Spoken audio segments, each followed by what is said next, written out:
Welcome to SN Chaudhary Physics classes, class 11.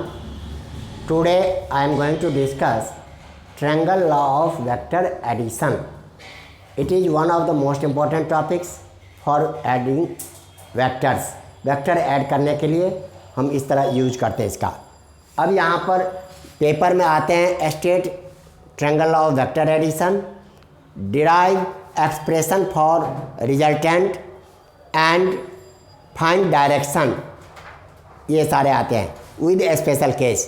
तो आपको जो भी पूछे आप पूरा का पूरा लिखना. पहला पॉइंट नंबर आपका हो गया स्टेटमेंट. आप सबसे पहले यहाँ लिख दिए triangle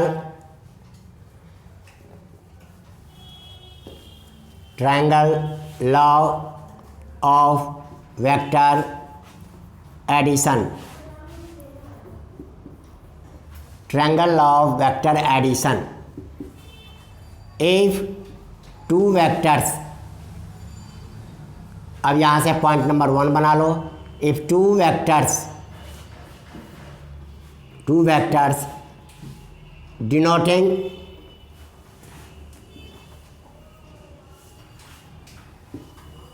two vectors are represented by two sides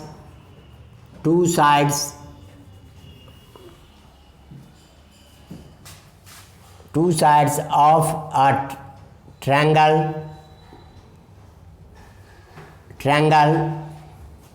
in same order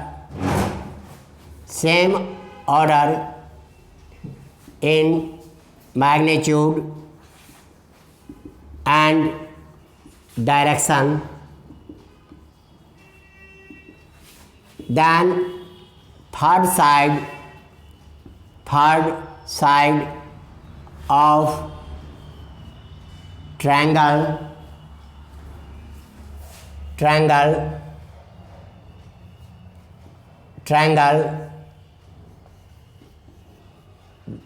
denotes represent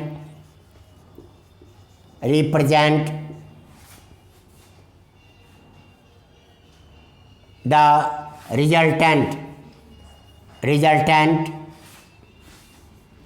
taken in opposite order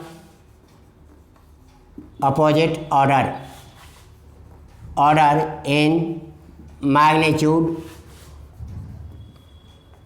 and direction.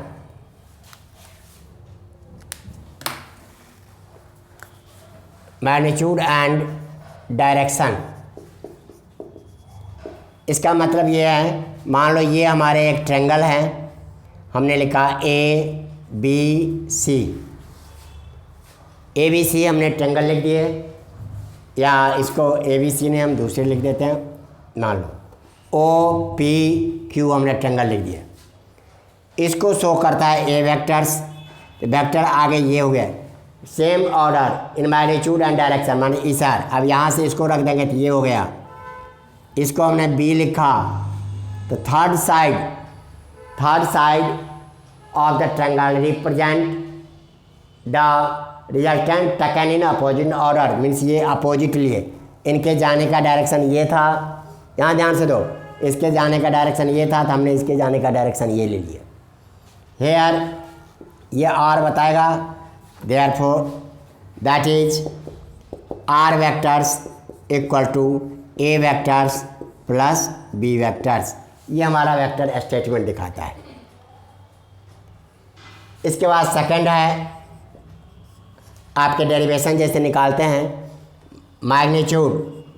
Magnitude of R vectors. ये अब आपको निकालना है. तो आपसे पेपर में रहते हैं state and derive expression for magnitude of R, means R का रिजल्ट निकालना है. तो देखो बेटा, इसमें हमने ये एक ट्रायंगल, ये हमने ए ले लिया, ए वेक्टर्स एडिशन का, इसके हेड पर दूसरे का टेल हमने रख दिया. ये वेक्टर, ये बी वेक्टर्स बन गया. मान लो ये ओ पी क्यू हमने ये ले लिया, तब इसका रिजल्टेंट क्या होगा, टेकन इन अपोजिट ऑर्डर, ये हमारा हो गया आर वेक्टर्स। अब इसके मैग्नीट्यूड दिखाना है तो हमने क्या किया है, हल्का सा इसको बढ़ाए, यहाँ से परपेंडिकुलर डाल दिए। इसको मान लो बेटा हमने एन लिख देते हैं। ये डायग्राम आपको बनाना है। अब यहाँ इन दोनों के बीच के वेक्टर का एंगल को हमने थीटा लिखा। रिजल्टेंट जो पहले वेक्टर के साथ एंगल बनाते हैं, इस एंगल को हम बीटा लिखते हैं। इतना बनाने के बाद लिखना द एस्केमेटिक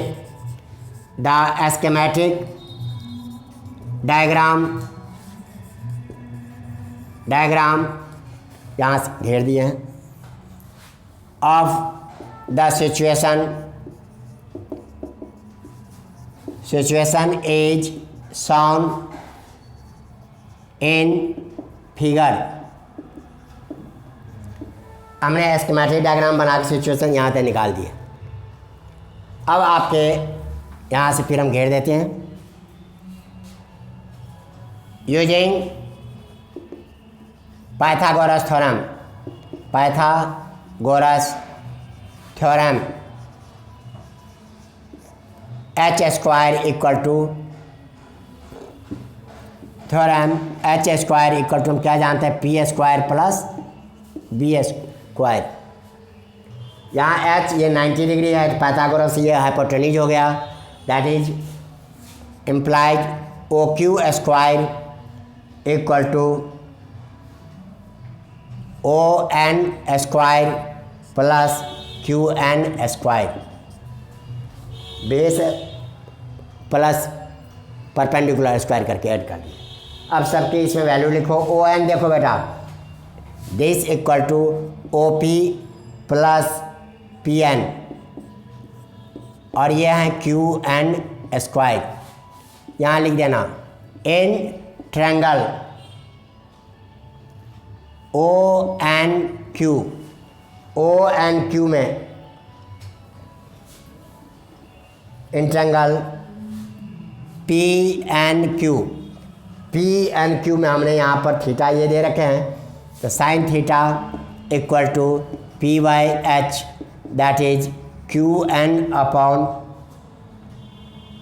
पी क्यू, और हमने लिखा क्यू एन अपॉन ये बी लिखे, ये बी का मैग्नीट्यूड है। क्रॉस मल्टीप्लाई कर दो तो क्यू एन इक्वल टू निकल गया हमारे पास B sine theta, and cos theta लिखते तो B by H, that is P N upon P Q, implies cos theta equal to P N upon B. इस तरह से पी एन की वैल्यू निकल गया हमारे पास बी कॉस थीटा, ये निकल गए। अब ये साइड में आपने करके इसी के साइड में रफली बना देते हैं। पुटिंग दिस इम्प्लाइज या आर स्क्वायर, ओ पी की जगह पर ओ पी हमारा ए है तो ए लिख दिए, पी एन के जगह पर B cos theta square plus Q N की जगह पर क्यू एन का निकल गया है B sine theta square. Result आपके आगे बेटा इसमें ए स्क्वायर, जैसे A plus B whole square करते हैं, A square plus B square cos square theta plus 2a B cos theta plus B square sine square theta.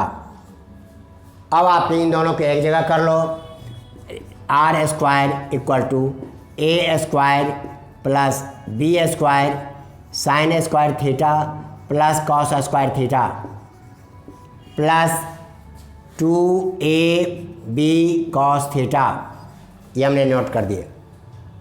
इसकी value 1 होते हैं, सेंस यहाँ लिख देना, sign square theta plus cos square theta की value 1 होते हैं, ये 1 हो गया। रिजल्ट आ गया R square equal to A square plus B square plus 2a B cos theta. R निकालना है, implies R equal to A square plus B square plus 2ab cos theta. This is required expression, यही हमें निकालने के लिए कहा गया था। दिस इज रिक्वायर्ड एक्सप्रेशन, यहाँ तक निकाल दिया आपने। अब आपके तीसरा पॉइंट आते हैं, थर्ड में डायरेक्शन ऑफ आर का डायरेक्शन क्या होगा। इसमें लिख दिया tan beta equal to P Y B, that is Q N upon O N. This equal to Q N की जगह पर बी साइन थीटा, और इसके जगह पर हो गया हमारे पास O P plus P N.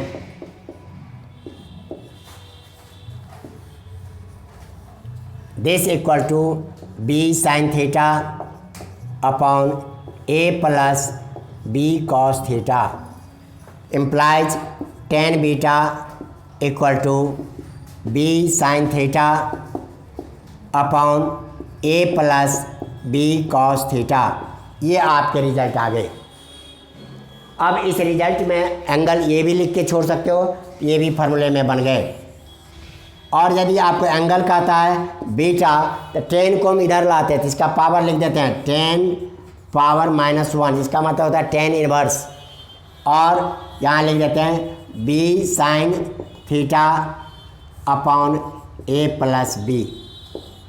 This is direction of resultant with first vector. This is direction of R with A vectors, A vector के साथ यहाँ पर ये आ गए समझ में बेटा, लिख लिए। अब आपके इसी में थोड़ा बचा हुआ है, मिटाऊँ ऊपर।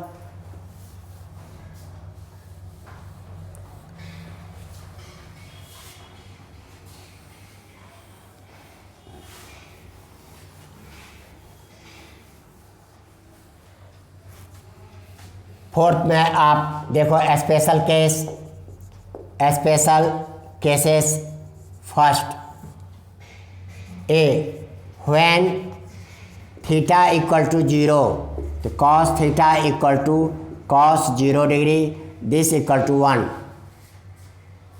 कहना मतलब दोनों वेक्टर सेम डायरेक्शन में काम करते हैं। Two vectors, that is two vectors are in same direction,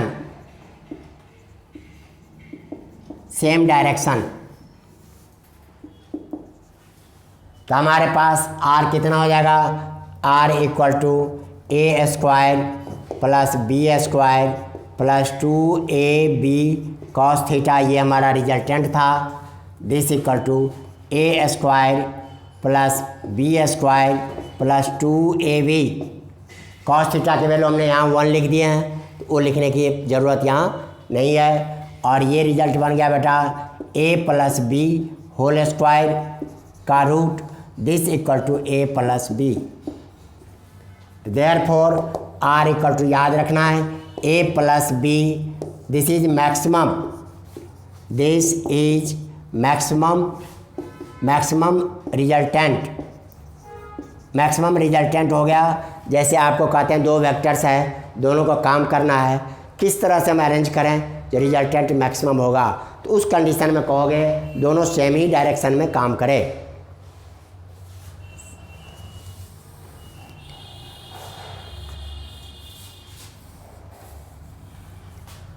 second है when theta equal to 180 degree, that is cos theta equal to cos 180 degree, जिसकी वैल्यू क्या लिखेंगे -1। यहाँ लिख देते हैं vectors are in opposite direction, मानो दोनों वेक्टर की डायरेक्शन अलग हैं, अपोजिट डायरेक्शन। इस केस में हमारे पास आर कितना हो जाएगा देख लो, A square plus B square plus 2ab। Cos theta की जगह पर हम डायरेक्ट -1 लिख देते हैं। ये हो गया हमारे पास a square plus B square minus 2ab। This equal to a minus b whole square. Whole square का रूट निकालेंगे तो निकल गया r equal to a minus b. अब ये कहते हैं मिनिमम, इसको this is minimum value, this is minimum resultant, minimum resultant. तो आपको कहेगा कम से कम प्रभाव पड़े, ऐसे डायरेक्शन में कैसे सेट करेंगे, दोनों को अपोजिट डायरेक्शन में हम लगा देते हैं। सी है if theta equal to 90 degree, तो cos theta equal to cos 90, this equal to 0। तो आपका ये टर्म 0 हो जाएगा। तो r equal to A square plus B square plus 2ab into 0। तो रिजल्ट हमारे आ गया a square plus B square, ये रिजल्ट आ गया। तो आप ये result, therefore r equal to A square plus B square. आपके triangle law of vector addition के ये सारे पॉइंट एक साथ करने हैं। आपके स्कूल में जो क्वेश्चन आएंगे इन्हीं पर रिजल्टेंट न्यूमेरिकल, छोटे छोटे न्यूमेरिकल भी डालते हैं। इस आधार पर इसको आप आराम से कर सकते हो।